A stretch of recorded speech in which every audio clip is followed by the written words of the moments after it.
प्यारे नाज़रीन, जैसा कि आप सभी को मालूम होगा कि पिछले कुछ दिनों से वक्त बिल को लेकर पूरे देश में दहशत छिड़ी हुई है।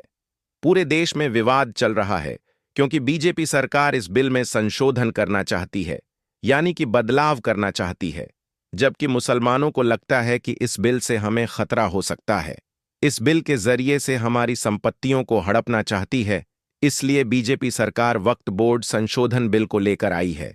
लेकिन दोस्तों, जिस बात की उम्मीद नजर आ रही थी वैसा ही कुछ होता हुआ नजर आया। आपको पता होगा वक्फ बिल संशोधन कानून के खिलाफ कई याचिकाएं सुप्रीम कोर्ट में दाखिल की गई थीं और 17 अप्रैल के दिन सुप्रीम कोर्ट में इस बात को लेकर सुनवाई होनी थी।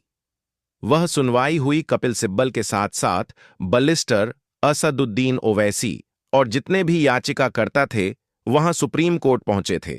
लेकिन इन सब के बीच कपिल सिब्बल ने एक एक करके जो तर्क रखे हैं, यकीन मानकर चलिए, उन्हें आप सुनेंगे तो हैरत में पड़ जाएंगे। और यही नहीं, उस पर चीफ जस्टिस ऑफ इंडिया की जो टिप्पणी है वह वाकई लोगों को हैरत में डाल देने वाली है। खासकर वो जो वक्त संशोधन बिल से लेकर उसके कानून बनने तक की समर्थन में खड़े हुए थे।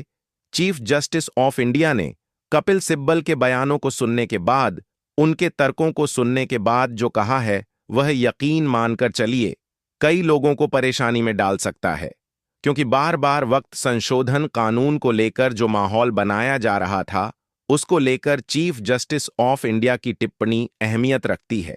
यही नहीं, सुप्रीम कोर्ट ने एक जवाब तलब भी कर लिया है।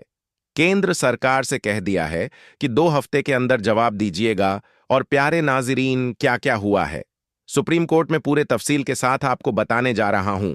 आपसे गुजारिश है कि इस वीडियो को आखिर तक जरूर देखें और चैनल को सब्सक्राइब जरूर करें। दोस्तों, सबसे पहले शुरुआती तौर पर आज जो मैं आपको चीजें दिखाने जा रहा हूं वह देखकर आप समझ जाएंगे। यह 16 याचिका है। क्यों बीजेपी के लिए सिर दर्द बन गई थी? क्यों वह भारतीय जनता पार्टी के नेता और मंत्री कह रहे थे कि सुनो सुनो, जिसको जाना है चला जाए, हम तो जीतेंगे, कोई कानून में बदलाव नहीं, कोई कुछ नहीं कर सकता था, लेकिन खुद ही कैविट दाखिल करनी पड़ी थी। याद है आपको, एक अपने हिंदूवादी संगठन के व्यक्ति से वक्त संशोधन कानून को लेकर उसके समर्थन में एक याचिका दाखिल कराई गई थी।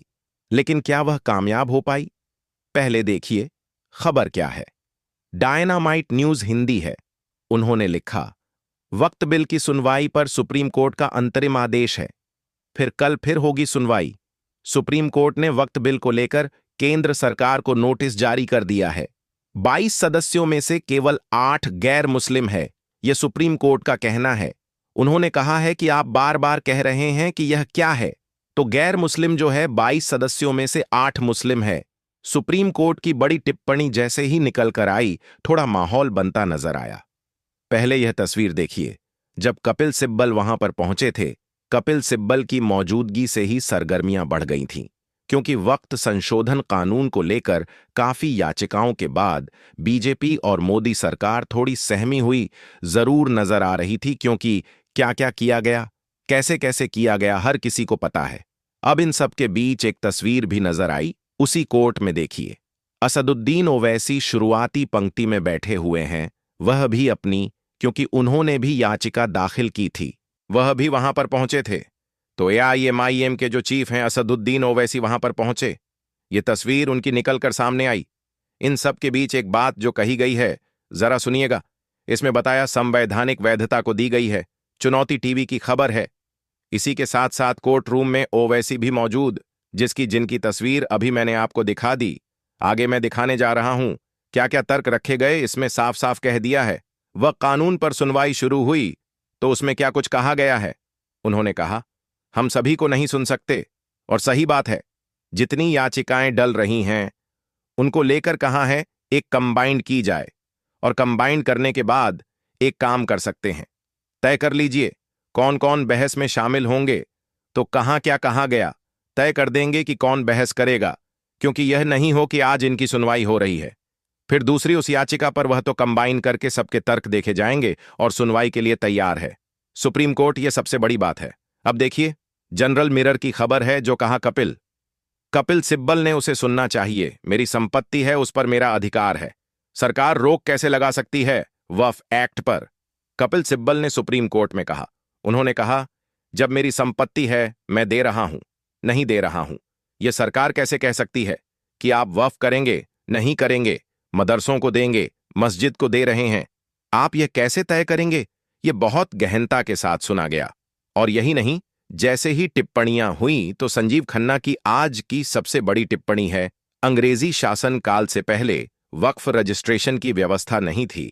उन्होंने कहा, इससे पहले कोई रजिस्ट्रेशन की व्यवस्था नहीं थी। बहुत सारी मस्जिदें 13वीं, 14वीं और 15वीं शताब्दी की बनी हुई है। आप चाहते हैं कि वह आपको सेल डेट दिखाएं, कहां से दिखाएंगे? सवाल पूछ लिया केंद्र सरकार से। और दोस्तों, कपिल सिब्बल ने यह भी कहा था कि 300 साल पुरानी मस्जिदें हैं। अब उन मस्जिदों को लेकर अगर कोई विवाद खड़ा होता है, उनसे कागज मांगे जाएंगे, तो वह कहां से दिखाएंगी? ऐसे कोई कागज की तो व्यवस्था थी नहीं, तब वह कहां से दिखाएंगे? फिर सरकार वर्सेस कि यह पूरा मामला वक्फ बोर्ड का होगा, और इसका न्याय कौन करेगा? जांच पड़ताल, यह तमाम चीजें कौन देखरेख करेगा?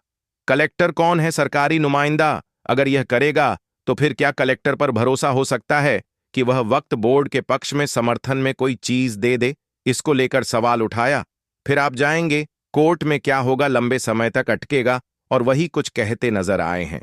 चीफ जस्टिस ऑफ इंडिया की आज की बड़ी टिप्पणी है कि 13वीं, 14वीं और 15वीं शताब्दी की जो बनी हुई मस्जिदें हैं, जब वह बोर्ड की कोई रजिस्ट्रेशन ही नहीं होता था वक्फ का, उस समय की डाटा आप कहेंगे सेल डेट दिखाओ, तो कहां से दिखाएंगे?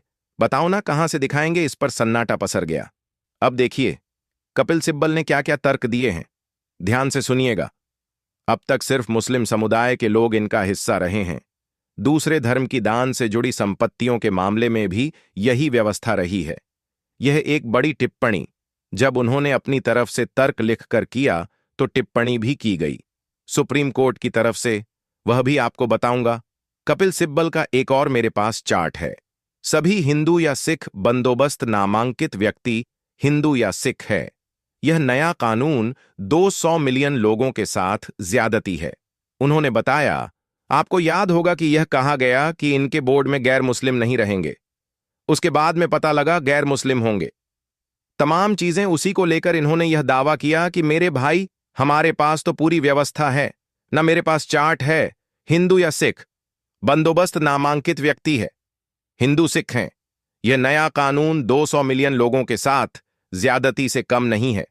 इस पर चीफ जस्टिस ऑफ इंडिया ने जो टिप्पणी की है, वह सुनिए। हम इस मसले को सुनवाई के लिए हाई कोर्ट के पास भी भेज सकते हैं। हमें इस बात का फायदा मिलेगा कि जब केस हमारे पास आएगा तो हमारे पास हाई कोर्ट का जजमेंट भी होगा। उन्होंने कहा, हो सकता है कि सुप्रीम कोर्ट नहीं, हाई कोर्ट के पास चला जाए। मसला, क्योंकि मसला 16 से ज्यादा याचिकाएं हैं और इन याचिकाओं को एक साथ कंबाइन करना है। हम चाहते हैं हाई कोर्ट पहले सुनवाई कर ले और उसके बाद जब हम पर जजमेंट आएगा, उसके आधार पर हम अपना फैसला सुनाएंगे। यानी पूरी तरह से गंभीरता से इसे लिया गया है। और यही नहीं, वक्फ बिल की संशोधन कानून पर सुनवाई ब्रेकिंग न्यूज थी। स्वदेश की वक्फ बिल संशोधन कानून पर सुनवाई हुई। केंद्र सरकार ने, सुप्रीम कोर्ट ने कहा 2 हफ्ते में दाखिल करेंगे जवाब। अब 2 हफ्ते में जवाब दाखिल करना है। केंद्र सरकार ने सुप्रीम कोर्ट में कहा है कि 2 हफ्ते में कोई केंद्र सरकार से कहा कि अब आप जवाब दाखिल करिए कि 13वीं, 14वीं, 15वीं शताब्दी में जो मस्जिद बनी है उसका रजिस्ट्रेशन नहीं होता था। सीएल डेट आप मांग ही रहे हैं, सबसे कहां है, कहां से दिखाएंगे? वह कोई तरीका हो तो बताओ। अब वह कह रहे हैं 2 हफ्ते का समय दे दीजिए, हम कर देंगे।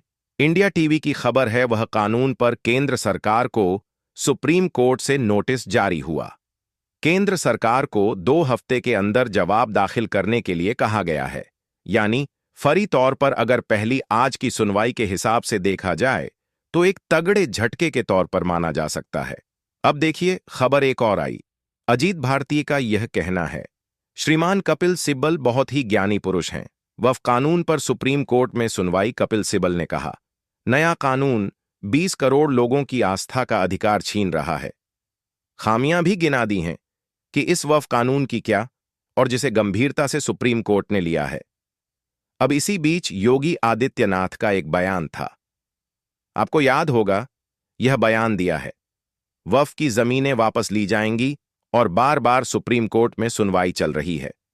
और यहां क्या कहा जा रहा है? वक्फ की जमीनें वापस ली जाएंगी, इन पर अस्पताल, गरीबों के लिए मकान, स्कूल, विश्वविद्यालय बनेंगे, निवेश के लिए लैंड बैंक तैयार होगा।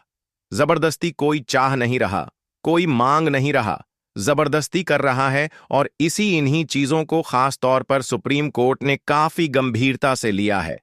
खैर दोस्तों, जो भी हो, आपका इस बिल के बारे में क्या कहना है? आप अपनी कीमती राय कमेंट बॉक्स में जरूर लिखें।